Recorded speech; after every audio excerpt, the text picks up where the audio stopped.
Hey guys, welcome back to my channel. So today I have a wonderful, lovely guest with me. This is my very good friend, Amy, who is a blogger and YouTuber. Her blog is called Compassionate Chic. She blogs all about cruelty-free beauty products, and we have been real life friends for years and years and years, and only more recently-ish discovered that we both were like super nerds for beauty. I don't know how we managed to not ever talk about that until like maybe, I don't know, like a year and a half ago. And I don't know how it's taken this long for us to film together. Yes. But today we're going to be getting ready together, creating these makeup looks that we're wearing right now, and talking about a whole bunch of random stuff. I have no idea how long this video is going to be because we just finished filming, and we've been filming for like an hour and a half, no lie. So I apologize in advance if this video ends up being 45 minutes long, but hopefully it will be entertaining and you'll get to know my lovely friend Amy here. Oh. So with that being said, so we don't make this video any longer than it has to be,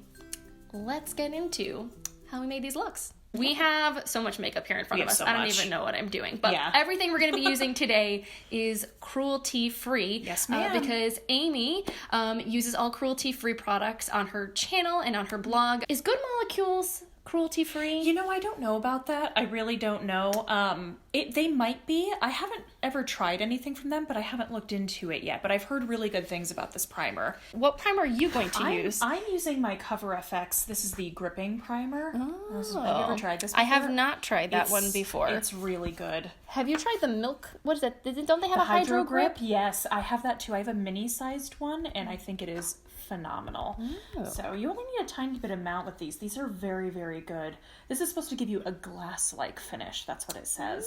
So I could use some glass yeah, skin. some glass. But since we don't know, oh god, let me know if you need me to reach anything. we're gonna go for a good old Too Faced Hangover RX replenishing face primer because I'm dry right now and I could use the extra hydration. It's a great primer. So Amy, Yes, ma'am. tell me a little bit about your blogging journey and what got you started, when you started, because I know a lot of people here probably have not yet discovered your channel, but you're missing out because Amy makes really lovely content. So I hope you will go and check her out after this video. I will link her channel and her blog for you guys in the description box. But Oh, you're so sweet. So yeah, it started, I actually was never really into makeup until my early 20s, I want to say. I had gotten into it because I worked for Lush for like 3 years. And that's when I started getting into makeup. And we had, when I was at Lush, they had released a line called Emotional Brilliance, and that was the first time I really got to play with color and have fun with it and got really invested in it. But also they trained us about cruelty-free products and what it meant to be cruelty-free, and that's how I kind of started, the itch began. Yes. I was bitten by the bug, how many other ways I could say that, but I really liked it, and so I ended up getting into it, and then I started getting into makeup much more, and then probably in about like a year, I had started to have a big enough collection that I had ideas and opinions about different products. And so I thought, you know what?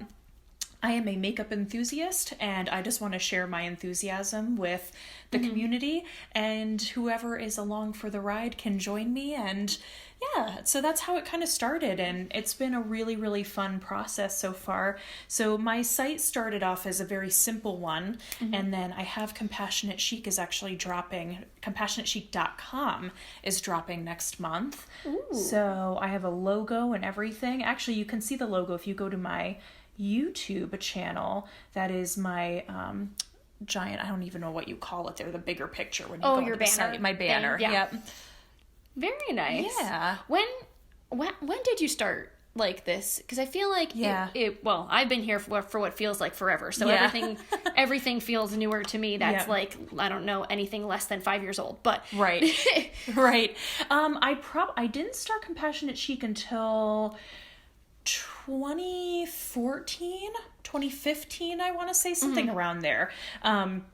And it was so exciting when I realized that you were doing this too, because I had a big interest in it, and I didn't realize that you did this because our husbands have been friends for many years, since high school. And so we had hung out a bunch of times, and I don't think I ever realized it. So until I think I discovered your channel, and then you would say, oh yeah, I do this. I do reviews, tutorials. and it was just so cool to have someone who shared my enthusiasm. Yes, 100%. Yeah. Finding that Amy was as much of a nut for beauty as I was, that was a good day. Yes. Because I feel like I really don't have a ton of people in my real life that I would call beauty enthusiasts. I have some friends that enjoy makeup and definitely wear it, but aren't on the level of like obsession. Right.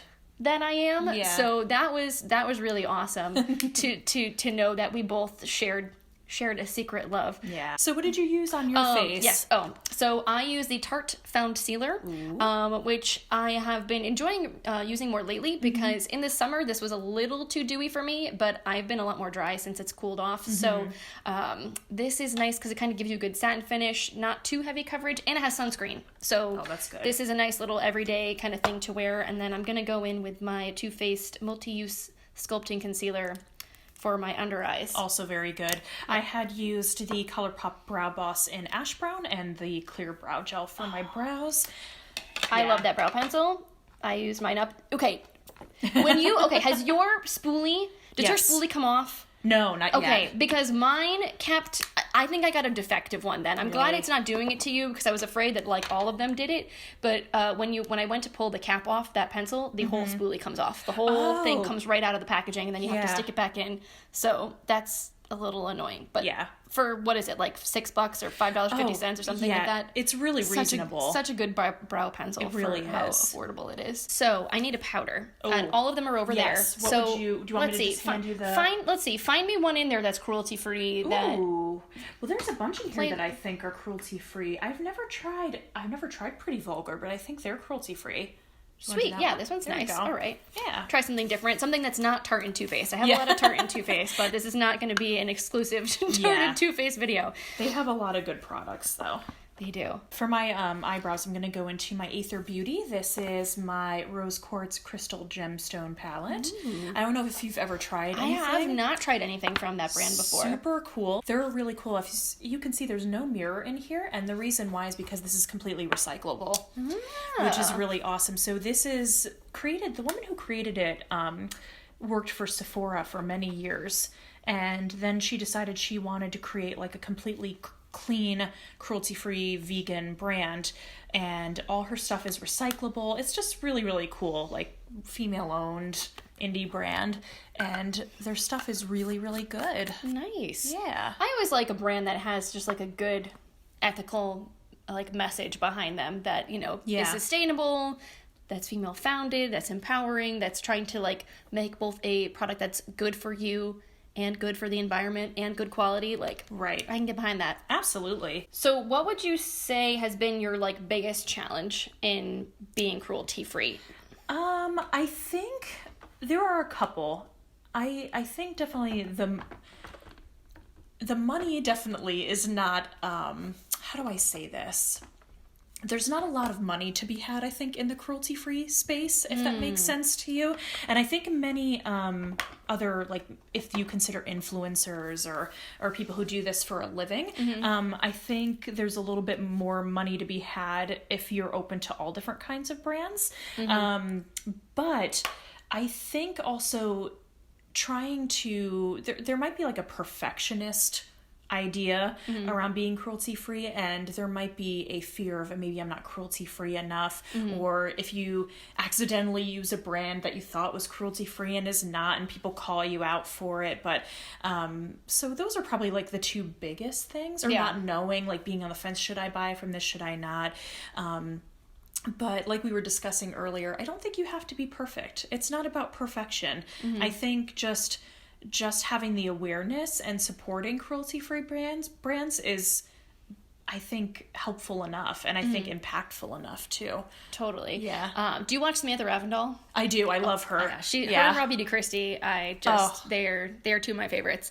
But I know that both of them recently have decided to go cruelty-free, which is awesome. It is awesome. And I know Samantha was specifically talking about, in one of her recent videos, just that very concept of, well, the video was actually about eating plant-based and how some people are, some people are you know, almost like afraid to start going on a plant-based diet because they feel like if they don't go 100% vegan, people are going to like rip them to pieces, and that it's really not helpful if you are trying to get people to support your cause to attack anyone that's not doing it 100%. Completely agree. Even if you can do it 50%, that's still better than not doing anything. So like the best thing we should be doing is encouraging people to do what they can towards whatever they believe in. So even if you're not 100% cruelty-free right away, you know, you're trying to use up the things that you already have, like that's totally fine. And that just, you know, Absolutely. the more that you can use things that are better for the environment, the more that you can use brands that are, you know, putting good messages out there into the world that are cruelty-free, etc. You know, absolutely, it all counts. It does. It all counts. Wander Beauty, pretty sure they're cruelty-free. Yes, they are. They are. I love this. This is their trip for two blush and bronzer duo in Bellini and Costa. It's super pretty, very natural, really easy to work with. They have been a brand I've enjoyed a lot in 2019, actually. Yeah, that is super pretty. I've had my eye on that for so long. It's a little expensive, not gonna lie. They are $36. They are a little pricey. They are a little bougie. I keep on having things of theirs in my Sephora cart, and then I end up going, oh no, I don't need that, because especially their little eyeshadows are so cute. But then I go, oh, you know, I could kind of dupe those with colors I already have. So it's like I struggle because I want to try it. I think it's such a cool jet set brand. I feel like it's very much on the go kind of makeup. Yes, totally. I think their whole vibe, like they have a very clear branding to them. Yes. Definitely. And I think that all their products definitely fit that brand. But it's funny because I feel like what they're aiming for is not necessarily what's been popular in the beauty sphere. So I feel like they've kind of been a flying under the radar type brand because they're not super colorful and artistic. I feel like they're definitely geared more towards like the everyday person, the woman on the go, somebody that wants something that's just no fuss and quick and easy to apply. They have a lot of like 2-in-1 type products, which I suspect 2020 we're going to see a lot more of that. I think that the more natural sort of everyday stuff is going to be what is popular more so than the like super colorful, super artistic makeup, that very like Instagram trendy type stuff. I think we're going to, this is my prediction anyway, I think we're going to see a little bit less of that next year. I think so too. I think you're going to see a lot more project panning as well. I think you're going to see a lot more shop my stash, which I really hope to do soon because I keep on getting comments of please do shop my stash. Yeah. And I think you're going to see a lot more kind of turning away from maybe the over consumeristic and over like flexing, if you will, to things like that. And I think people will want to be a little bit more simple because it takes a long time to do those eye looks that you see on Instagram. So how did you get started with your blogging? Oh man. So let's see. I mean, I've been kind of like a junkie for this stuff pretty much my entire life. I do have somewhere here on my channel, one of my previous Getting Ready With Me videos, I know I went into the whole story, so I'll like link it up here if you guys want to watch that, or in case you've already seen it, I won't retell the whole thing for like the umpteenth time because I know I've shared this before a few times, but I basically was always really into makeup like since I was little, but then in college I ballroom danced, and kind of funny enough, I feel like ballroom is sort of what ultimately ended up leading to us even meeting in the first place, because I ballroom danced with someone that grew up in the same town as my husband and Amy's husband. Yep. It's like a miracle that they're all still friends. I don't know about you, but I'm like not friends with anybody from high school anymore. No, me but neither. But they are like, there's this group of them. They're all still friends from from high school. They all grew up together. So I ballroom danced in college with one of those people, and that's how through her met Ryan and all of his friends and all that stuff. So, but ballroom when I was in college was sort of like an outlet for makeup, definitely, because if you've ever seen competitive ballroom dancing, I mean, the makeup is crazy. So I definitely really got to like get super creative and experiment more in doing that. And I quickly became that person within my friend group that everybody knew was kind of good at makeup, and so I would do everybody else's makeup for competition. So I'd be doing mine and other people's hair. And so through doing that, I just definitely got even more passionate about makeup, but I didn't actually start blogging until 2013. And a lot of it was, I am such a perfectionist. I knew I didn't have a great laptop. I didn't have a good computer, and I wanted to, like, if I was going to start doing it, I wanted to make sure I had decent pictures. And it's funny because I did get a DSLR in 2013, and that was kind of like what started the impetus of me starting the blog, because I knew I could take some decent pictures.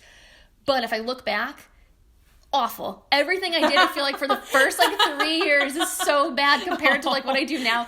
So it's so fun. People will always tell you if you're like, oh, I'm thinking about starting a YouTube channel, I'm thinking about starting a blog, but I feel like I don't have the stuff that I need and it's not going to be good enough. Just do it. Even if you have it, it's gonna suck. Yep. It does for everyone, because you don't know what you're doing until you practice and you do it and you master your craft.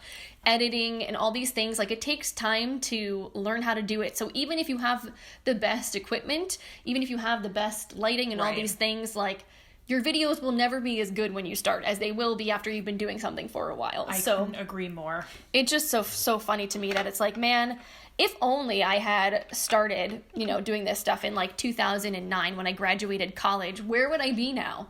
You ever think about that sometimes? Oh, I know. I'm man, some of the most popular people on the platform started with nothing. They were filming videos in their bathrooms on their phone cameras and now have millions of subscribers because they just kind of, A, hit it at the right time, and B, have engaging personalities, are the kinds of people that draw you in to watch them. And yeah, it's interesting to think about. If you had been one of the early people, or if you had jumped on the platform when it first started, where would you be? That's a really good question. I also feel honestly, when I look back at both my ability to do makeup and, again, my ability to create content, I don't know that I knew what I was doing as much as I do now. I feel like I've learned so much from YouTube that I don't know if I would have been as successful if I was to have started way back when, because I don't know that I had the skills of Jaclyn Hill and Desi and Katie and all those people that were that have been making videos for a long time. Some of them are just they're insanely talented. They're so Anybody talented. Who's super popular on this platform, they got there because of their talent. Yes, for sure. 100%. And I think I would be kidding myself if I said that I had their skills, or that, especially 10 years ago, I had skills even of what they did. A lot of these people were already makeup artists or working for MAC and super talented in makeup to begin with. So,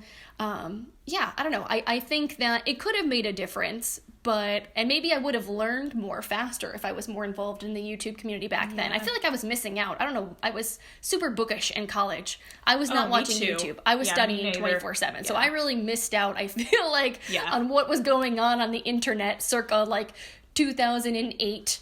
Oh, I was so out of it. Yeah. I knew nothing about this. I was one of those really, really nerdy kids, and I skipped my junior year in high school, and I went to school because I'm going to be a history professor. That's what I wanted to do. And so all I really wanted to do was read books and work and intern and get my degree and then go to grad school and all that stuff. So my finger was definitely not on the pulse. Yeah. But it's interesting how, you get into different things and, how you just get a new hobby, or for me, again, makeup is just such a creative outlet. And I'm definitely not a talented makeup artist in any sense, but I just really enjoy it. There's just something about color stories and playing and being creative that's just so fulfilling to me.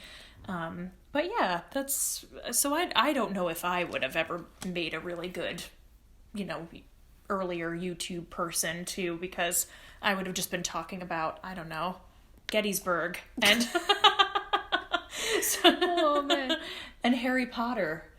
Hey, Harry Potter, man, you never know. Yeah, I know. Harry Potter's pretty popular. Maybe it is. Maybe that could have been your calling, makeup and Harry Potter. There you go, chats. Makeup and Harry Potter. Oh, so just to tell you what I've been using, I did the Stay Naked Liquid Foundation from Urban Decay, and then I also did the concealer that goes along with it too, because these are really, really nice. These are more matte, but they're a natural matte that I don't feel like it's Like, I still feel like you could kind of see my skin through it, but it evens it out quite nicely. No, it looks, honestly, like, looking at you up close, like, I can see that you're wearing makeup, but it honestly doesn't even really look like you're wearing makeup. It actually looks really natural. Yeah, I like it a lot. It's a really nice, and I feel like the color match is really good, too, so, loving that. And I'm using my Anastasia loose setting powder in vanilla, which is my favorite powder that's ever been made.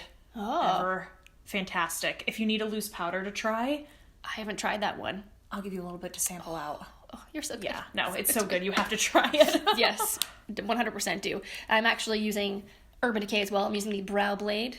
That's a good one. For my brows right now, which I honestly haven't reached for in a while, so this is good. This is encouraging me to use my stash. Absolutely. I'm going to also reach around you. Yeah, go for it. Because I realize I want to, use this today. The Storybook. Storybook Cosmetics, another cruelty-free brand, and this I got in my BoxyCharm box, and I haven't used it on camera yet, so I was like, let's bust this baby out. Look how pretty. Ooh, it's gorgeous. Very pretty Storybook's colors. really cool. I'm part of their Book of the Month club.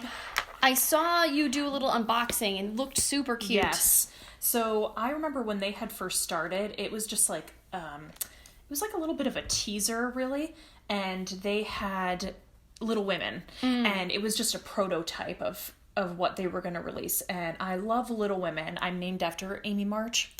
I'm a huge Lisa May Alcott fan. So when I saw that, I was like, oh my gosh, I have to get it. And so I signed up for it, and that was in like the late spring of 2018, and I didn't get it until November. Ooh, geez. And then they came out with it's The Adventures of Sherlock Holmes, and that was supposed to be in 2018, but I didn't get it till like August or September of this year. So it still says like 2018 Volume 2 on it, but they're such good quality that I think it's worth it. And I think the next one they're doing is Jane Eyre, so I can't wait for that, because that's cool. We're bookish people, so. Fact. Question. Yes. What color should I go with? I'm like, do I use the blue? Like, the last time I used this, I used the neutral colors in here. I feel like the blues could be fun. Absolutely. I think the blues would be really fun. I mean, my eyes are drawn to the blues in this palette, so all right. I think you've got a good base. I think you should go for it. All right. We'll see how it goes. We're gonna go intense today. Ooh. Because that's really pretty. That's pretty. All right. I love that we have the same reaction to shiny things. We're like, oh. Yeah, that's like how you know you're a makeup lover. Yes, absolutely. If your reaction to a shiny metallic is just like, yeah, gorgeous. Yes, absolutely gorgeous. So for bronzer, I did look at the giant pan that I have in this. How? Okay, I love this bronzer so much. It is so good. I have butter bronzer. Well, I actually just repurchased a new one because the one that I had, I swear, was like 3 years old at least, but I used that thing over and over and over and over again, and I could not hit pan. Really? It was like it would not die. I don't know if it's just because I'm like very light-handed with my application or something. I am too. But that is impressive to me because I tried so hard, could not for the life of me. Right. And I just eventually gave up because I was just frustrated. So this took me like a year and a half to get to this. And sometimes using other bronzers in between it. But this has like pretty much been the consistent thing. Even on days that I don't really wear makeup, I might just put a little bit of this on and then put some in my crease. And maybe that's how I have panned a couple of, like, you'll see the blush that I'm about to use. That'll have that too. But first I love this. I don't know if anyone's ever used Lunatic Cosmetic Labs, but this Pro Volume set is it's just everything. I think of Kimberly Clark whenever I see that. Because I know that she talked about that palette and how great that it was. And so it's cool to see it in person because I had not previously ever actually seen someone use it. But it does look like a really nice palette. It's so good. And this is something I've had for 2 years and I've never hit pan on anything. And I've used it on other people too. Like anytime I've done anyone's makeup, that movie that we did, our friends had made a movie and Ryan actually was in that film and I had done his makeup for it and I used this on him. And I used this for a little bit of contour today. I use these kind of deeper colors, but it's just so versatile because you have the cool tones, you have the warm, and then you have the blushes, of course, going across the middle. But it's It is stunning, and it has this wonderful yellow powder here that I'm just going to use to set put even more powder on my under eye just for some brightening. Very nice. Yes. Oh my gosh, I'm sorry if you hear my stomach growling. It's all good. I do this because I get, I get worked up when I'm going to film, and then I go, I can't eat anything, and then, I'm taping, and then all of a sudden you'll hear, I remember when I was younger, like in my early 20s, I would just be able to go all day, just not eat anything, and that's not normal or healthy, but I just used to just go. I don't know, I feel like when we're younger, we just have all this energy. And now that we're 30, it's just... Oh, forget about it. We're old. Oh my God. 30 is not old. For those of you who are going to come for me in the comments, 30 is not old. No, especially, it's not old. I have several very lovely subscribers that are a little bit older than me that I think would be like, girl, you think you're old? Excuse me. Yes. There's nothing worse, too, than you hear people who are younger than you moan about their age. Yes. 100%. You just hear people who are like, I'm going to be 22 next week. I'm so old. And you're like... I'm going to stab you. No. Stop moaning about your age. Yeah, basically. But I think it is true that once you get into your late 20s, early 30s, you do start to feel the fact that you're like not, you're still young, but your body starts to feel different than it did when you were younger. You're like, oh, I can't do certain things anymore without there being actual definite consequences in how I'm going to feel the next day. Well, that's why we have like, a million face creams and things to make us, look like we're not aging, but which is so silly to me because that's natural. Right? Not that I'm against face cream and taking care of your skin. Right. But I just feel like when people go, I want to reverse aging. Well, you can't get younger. That's the natural cycle of life. I don't know. I feel that way about things like Botox and fillers. Like anybody who does those things, it's your body. You do what you want with it. Yes. Like I'm not going to judge you and tell you shouldn't. I think just for myself personally, I don't have any desire. Like, I don't care enough. And maybe it's easy for me to say that now because I'm not showing tons of signs of aging. Right. Talk to me again in 10 years. Maybe I'll feel differently. I don't know. You might feel differently then. But I think maybe it's because I'm in this sphere and there are so many younger influencers that are already getting Botox and filler because they feel that pressure to look perfect and to not have a single line on their face. And it's like, it's just not normal. Like most people have lines, they have little wrinkles, they have imperfections, and if anything for me, I feel like because I have a YouTube channel, I should kind of advocate for that normalcy and if anything be proud to show my imperfections because I don't want other people to feel self-conscious for having them either, Yeah, absolutely. It just breaks my heart to see people who are in their early 20s getting filler. It just like, again, it's your body, you do whatever you want, but it just makes me sad that people feel because they're seeing so much of that on Instagram, they feel like they have to look that way too. Yeah. And especially, what really gets me, and again, no hate for people that do this, but people who get a lot of filler in their lips, and when they put on lipstick, because their lips are so full, and then people who are like us, who have more normal lips, we have lines in our lips. Filler kind of erases those lines because it plumps up the lip skin. Yeah. So when you see it just swatches so beautifully on them. And then they go, well, why do I have texture on my lips? And I'm like, well, that's because it's normal. It's normal to have lines on your lips. So. Right. No, yeah, exactly. It's one of those things where, like, I can understand why certain YouTubers do it, especially ones that have millions of followers that are being judged constantly and are being photographed constantly because it's funny. I feel like influencers are held to such a double standard where I think on one hand we want them to be normal and relatable, but on the other hand we treat them like celebrities where we expect them to be perfect. So I can, I know, like, for example, like Kathleen Lights, I know she talks about getting like very, very small amounts of filler in her lips, and she has smile lines she doesn't like, so she gets filler to fill them in, or Botox or whatever she does. I mean, she's absolutely freaking gorgeous. And she would be gorgeous even if she didn't do those things. And it's like, if that's what ultimately at the end of the day allows her to feel less self-conscious and is just the reality of being in a job where you're getting constantly scrutinized 24/7, like, girl, I get it. It makes sense. And, you know, like, again, no hate to those people who do it. Absolutely. I just feel for all the rest of us that don't look like that or aren't in that sphere, like, it's just good to remember. Yes. It's normal to have wrinkly lips. Absolutely. It's normal to have fine lines in your under eyes.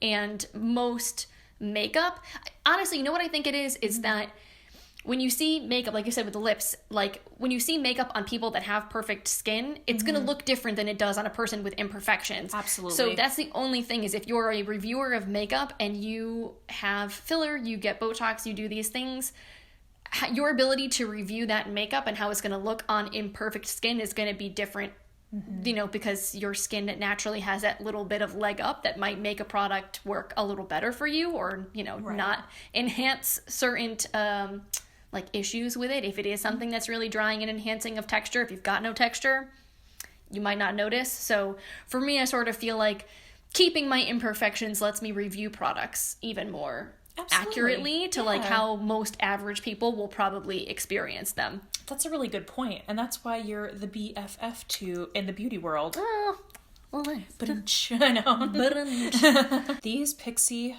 liquid lips, the Matte Lasts, probably some of the best liquid lips on the market for comfortability, I think.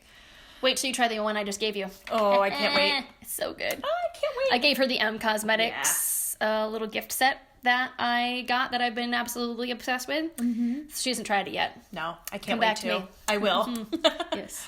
Gonna use my Ilia Limitless Lash Mascara. So good. Love Ilia. This mascara is so good. It's unreal. It's so good. But I'm gonna put falsies on. But yeah, it's still really, really, it still really looks really good already. All right, do we approve? Amy helped me pick out my lashes. Oh yeah, those are really pretty. I love them. Very nice. Looks so good. Karity lashes, man. $8. Can't beat it. Not bad. Okay, Very I need nice. a lip. I need to get. I'm behind right now. No, you're good. I think I just went too fast. I was blending. She was blending. I was blending. Listen, you gotta blend. So I think maybe we'll go with Flower Beauty. Oh, Spiced Petal. yeah. It's a good one. Nice neutral lip that goes with basically everything. Yeah, those Flower Beauty, those lipsticks. Like if you want an affordable bullet lipstick, those are top notch. Yes, very, very good. And if you will, so kindly pass me my peach mist, my dear. Yes, this one right here. Yes, we will seal everything in. This is what has replaced the all-nighter for me. Yeah, as my favorite setting spray because it will lock your makeup in so nicely. Probably smell delicious too. I don't really even like peaches. It just smells good. It smells fruity good. and fruity delicious. Candy. You know what kind of reminds me of? What are those? Starbursts. Ooh. I could go for a Starburst right now. Yeah. I know. We need to eat. We We're need to get so some hungry. We need to get some salad. I know. There's so much candy downstairs too. I don't know what it is. Ryan and I were talking about this the other night where we're like, our parents still eat, like, even though we're in our 30s, they like still treat Christmas like we are 10 years old and give us stockings full of candy. And we're just like, we can't eat this much anymore. Again, you reach that point where when you're 15, you can eat like an entire bag of candy and feel totally fine. When you get older, you know, you're like, oh, I regret that decision. Yeah, I'll regret the decision for days. Yes. I'll just feel horrible. Yep. And it's not good. It's one of those things too that I know that if I eat something and I know going into it, I'm like, I'm going to be punished for this. Yeah. And at the time it feels so worth it. And then I'm up at 3:00 in the morning with a stomach ache and that's not fun. It's not good. Not good at all. All right. I think we've done it. I think we have successfully gotten ready. I think we did. Should we remove the headbands? All right, guys, so I think that is it for today's video. Thank you so much for hanging out with Amy and I while we got ready together. And thank you so much to Amy for coming on my channel. I'm so glad that we finally got to film together. This is seriously long overdue. Like, so long overdue, you guys. Like, don't even know. Thank you so much for having me. It was an honor. I had so much fun. And Laura and I have been talking about this forever. So it's so great that it finally happened. For sure. And your makeup looks lovely. Oh, thank you. So does yours. Thank you. Oh.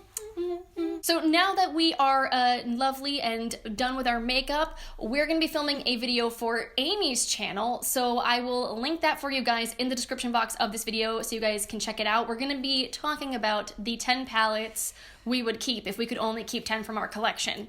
It's going to be difficult, to say the very least. It's a little hard. Little bit. So I hope you guys will definitely go over there, check that out. If you're not already subscribed to my channel, I hope you'll consider clicking that button, coming back and hanging out again with me in the future. And on that note, I hope you guys have a wonderful rest of your day, and I will see you in my next video. Bye, guys. Bye. Yes. Yeah. Looks good. Yeah, looks good. Looks Alrighty. good. All right. Yeah. Good. This is what it's like though when we hang out. We're always like, and just like little words. Yeah. Yes. 100%. Yeah. 100%. I just sounded like the Swedish chef there. I just realized that. It's also appropriate that you're a cat. Yes. Chris and I, we've gone to Disney twice, Disney World, and we just act like big children when we go. We get so excited. I remember the first time we went and I saw Chip and Dale. I'm like, Chris, Chip and Dale! And the woman in front of me was like, are you gonna wet yourself? Are you that excited? I'm like, yes! Intro time. Intro. This is what should be just the intro, is us just going... Intro. Intro. Let's do the fork in the garbage disposal.